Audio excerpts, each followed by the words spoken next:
Hey, it's Shane Willis, the Pensacola area real estate expert, bringing you this week's episode of 5 Minutes in Real Estate. Today's topic is very simple. You got to let go of the past. Sit back, relax, and enjoy today's show. Welcome to the show that takes up no more than 5 minutes of your time, but could help you gain massive real estate knowledge. It's 5 Minutes in Real Estate with best-selling author Shane Willis.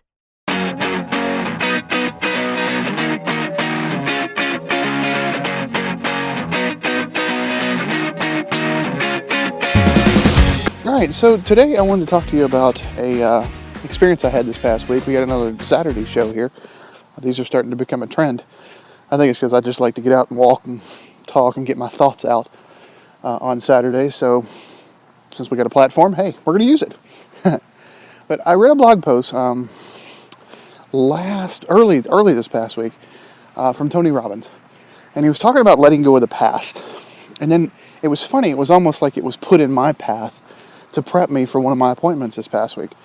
I met with a couple who were looking at buying, and we started to go over the preferred buyer program that I have. And I could just feel, I don't know, it was just a feeling I had that there was a lot of nervousness from her, the wife. He seemed to be a lot more gun-ho, but I really did feel like the nervousness from her. So I just started asking some questions, nothing too intrusive, because we had just met.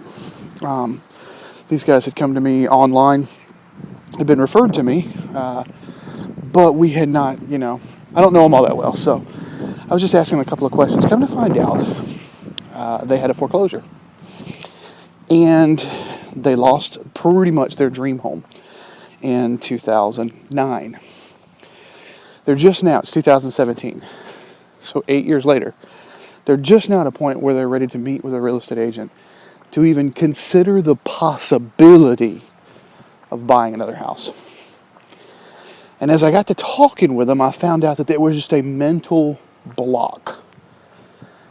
And it really floored me. Like I said, I think this blog post was almost put in my path to help me prepare for this. And one of the things I shared with them, and I don't know that I've shared it with you guys as an audience, is, I really, truly understand how you feel. I can say that because I lost my home in 2009. 2007, I owned a mortgage company. And basically mortgages died. I owned a mortgage brokerage company and it died. So my income just went from a whole lot of money to nothing real quick. And it took me a minute. It did take me a minute to get back mentally to thinking, I want to buy another property. I want to buy another home. But I knew the benefits of it, and they kind of outweighed it. But I do remember having some long conversations with my wife at night. Do we really want to be back in that situation? And I think what we did is we took it as a learning experience and made sure that we were not leveraged as much as we were in 2006, 2007. So we took it as a learning experience. But back to this couple, there was literally, she was at the point, the words pretty much came out saying, we're okay now. We've been renting, things are fine. I don't want anything to change. Because if it does, we may go through that again. And this whole article or blog post that Tony Robbins wrote, which I'm going to put a link to it in the show notes. So make sure you check out the show notes so you can go read this article because it's a great little article. Talks about how certain people attach emotions to a certain event. And when that happens, you have to physically and mentally work through letting that go. And I see it.